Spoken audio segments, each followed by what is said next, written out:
a desolate desert, and overnight a giant drawing appears. This discovery has been called the strongest evidence that aliens have visited Earth. What kind of message are these bizarre figures trying to convey to humanity? How were geoglyphs spanning tens of kilometers created? Hello everyone, welcome to the World in 10 Minutes series, and today we're diving into the mystery of the Nazca Lines. In 1939, on a seemingly ordinary day, Dr. Paul Kosok from Long Island University, New York, was flying his sports plane over the arid Nazca Plain, following the path of an ancient irrigation system. This area was barren, with nothing but endless dry land.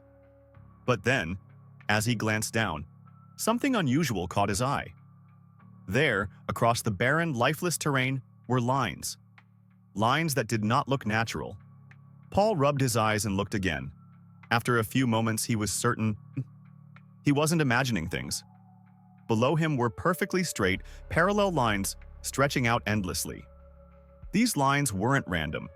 They formed an enormous and mysterious shape. This was the first ever recorded discovery of the Nazca Lines. Why say first? Because in the following decades, more than 30 geoglyphs were discovered. And to this day, no one has been able to decode their true meaning. The Nazca Lines consist of a wide range of elements. Some depict animals, some humanoid figures, while others are abstract geometric shapes. And then there are some so strange that no one can even tell what they are supposed to be. What's more, new ones are still being discovered. For example, in 2014 alone, researchers found 24 new geoglyphs. Some drawings have been hidden beneath layers of sand and rock for centuries. Who knows? Maybe a strong wind or a heavy rain could suddenly reveal more undiscovered figures. So, what do these Nazca Lines look like? One of the most famous is the giant hummingbird, which has an astonishing wingspan of 128 meters. Then there's the spider geoglyph, another remarkable example. There's even one that resembles a monkey, classified as part of the animal-themed figures. But it doesn't stop at animals. There are humanoid figures too. Take this little man raising his hand. His face doesn't quite look human, and his right hand appears to be waving toward the sky. What does this gesture mean? It immediately brings to mind the mysterious Moai statues on Easter Island, which also seem to be gazing toward the sky. And then there are many more mysterious figures. Some like this, others like this. And honestly, after looking at them all, I have no idea what they're trying to express. Some almost feel like I was here, graffiti left behind by an unknown civilization. Some of these geoglyphs are unbelievably massive. How big? So big that even from a plane, you can't see the whole picture. Take, for instance, a triangular figure. At first, people flying over it thought it was just a long, straight line. Only after satellite images were released by NASA did they realize it wasn't just a straight line, it was actually one side of a massive triangular geoglyph. Even more mind-blowing, these straight lines are unbelievably precise, extending over mountains, valleys, and rivers, yet never deviating. It's almost as if they weren't drawn by human hands, but rather by an advanced civilization with a bird's-eye view of the Earth. Over the years, many theories have emerged about the Nazca Lines. Today, let's discuss some of the most popular ones. 1. The ancient alien theory. One of the most widely believed explanations is that the Nazca Lines were created by extraterrestrials. According to this theory, aliens piloting UFOs visited Earth, and using advanced, unknown technology, they engraved these enormous figures onto the Nazca Plain. If that's true, then what message were these extraterrestrials trying to send us? If aliens really wanted to communicate with humans, why go through all the trouble of drawing cryptic images? Why not just land their spacecraft and talk to us directly? It seems unnecessary and impractical. So while this theory is intriguing, it's not entirely convincing, or at least it has some flaws. The human-made theory. Whenever a mystery like this arises, two groups always clash fiercely. One side believes in aliens, while the other believes humanity is alone in the universe. The human-made theory comes from the latter group, who insist that only humans could have created the Nazca Lines. And honestly, this argument does have some basis. Across the world, there exists another strange and unexplained phenomenon similar to the Nazca Lines: the crop circles. Legend has it that one night, bizarre patterns suddenly appeared in farmers' fields, seemingly out of nowhere. These crop circles share a stylistic resemblance to the Nazca lines, though on a much smaller scale. As time passed, many people came forward claiming that crop circles were man-made. Some even demonstrated how they created them, showing journalists how to make a crop circle by hand. But there was a problem.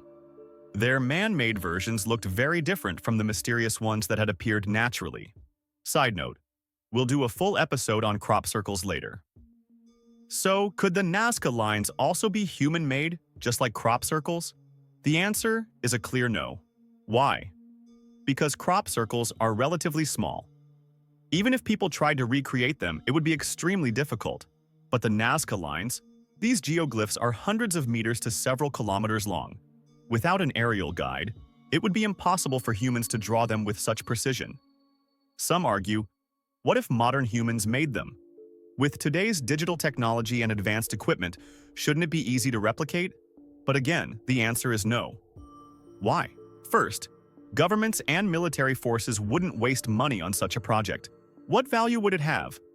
Why spend massive resources just to carve enormous shapes into the desert? It doesn't seem to serve any purpose. Second, if humans created the Nazca lines, they would have needed aerial assistance. For that to work, you'd need something to hover in the sky, completely still, for extended periods. Otherwise, even a slight movement would cause calculation errors, ruining the precision of the drawings. And what kind of vehicle can perfectly hover in the sky without moving? Certainly not airplanes, they're always in motion. At this point, it seems only a UFO could have achieved that. This theory has gained immense popularity in recent years and has more credibility than the first two. It suggests that the Nazca lines were neither made by aliens nor by modern humans. Instead, they were created by a highly advanced ancient civilization, a lost human race. This idea raises a fundamental question. Is human history truly linear? Or have there been multiple cycles of civilization before ours, each rising and falling over time? According to this theory, before our current civilization, Earth may have already hosted advanced human societies. These ancient civilizations flourished, built wonders, and eventually vanished, leaving behind mysterious remnants. Remnants like the Nazca lines, the Mayan civilization, the Easter Island statues, and the Great Pyramids. This theory suggests that these lost civilizations may have possessed powerful technologies that allowed them to create incredible structures. If they could build the pyramids, why not geoglyphs like the Nazca lines? And perhaps, these geoglyphs were even part of their communication system, a way for ancient humans to interact with extraterrestrial visitors. Despite decades of research, no single explanation fully accounts for the Nazca lines. Each theory has its supporters, and debates remain endless. The biggest mystery remains: how were these figures actually created? To this day, no faction, no school of thought has been able to provide a completely convincing answer. Theories continue to clash, with scientists, historians, and conspiracy theorists all sticking to their own beliefs. But personally, I have my own theory. Looking at these massive geoglyphs, they remind me of something strikingly familiar: the stamp cards at tourist attractions. Think about it. Maybe Earth is just a giant intergalactic travel destination, and the Nazca lines are stamps left behind by alien tourists. Each different geoglyph could represent a different alien tour company. Maybe when extraterrestrials visit Earth, they use their UFOs to stamp a symbol onto the planet. And when they return to their home planet, they can exchange it for a free refrigerator magnet.